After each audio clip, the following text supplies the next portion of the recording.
great revolt against the Romans that broke out in Judea in 66 CE can seem like an act of insanity.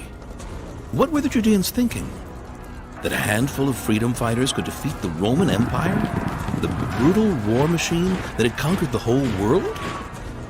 It seems totally senseless, even bizarre.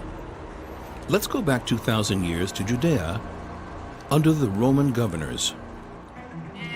For about 70 years, the Jews enjoyed relative freedom under a ruler from among their own people. Then, one fine morning, the Judeans awoke to a new reality. A harsh Roman governor controlled their land and property. This happened in the year 6 CE, when the Emperor Augustus decided to replace the Jewish government with a direct, tough Roman government that would fill his coffers. Even before the Roman governor reaches his magnificent palace in Caesarea, his officials set out to conduct a census. The officials go from house to house, registering every person and his possessions. No Jew will evade the oppressive tax, not even the poorest farmer. Imagine the little boy watching through the window as the Roman soldiers beat his father just because he couldn't pay the heavy tax. This is painful and humiliating, but much worse things happen too.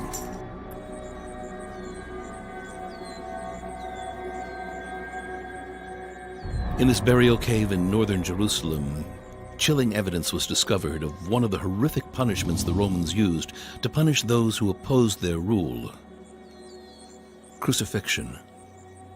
The victim's feet were nailed to one wooden beam and his hands tied to another. He was left to suffer on the cross for hours in the hot sun until he died. And so that everyone would get the message, this was done in a central location. This was the main street of Jerusalem about 2,000 years ago. Here, by the roadside, archaeologists discovered a strange, enigmatic stepped stone structure, unlike any found before. People may have been crucified alive right here in the late Second Temple period. The mood in Jerusalem changes irreversibly. Armed Roman soldiers walk the streets, mocking the Jews and their religion.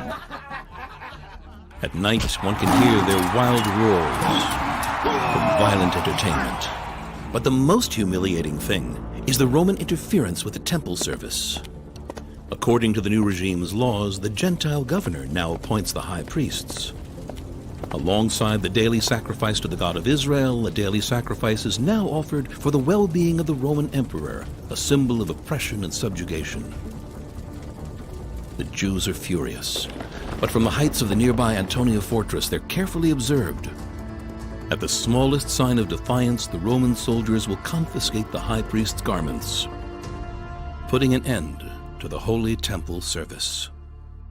What can be done in these circumstances? The high priests and the wealthy Jews know well what the Romans are capable of doing to rebels. They also believe that the Roman occupation is a divine decree, not to be opposed. Here in Caesarea, perhaps even right here, where the ruins of a Byzantine-era synagogue stand, tension reached the boiling point.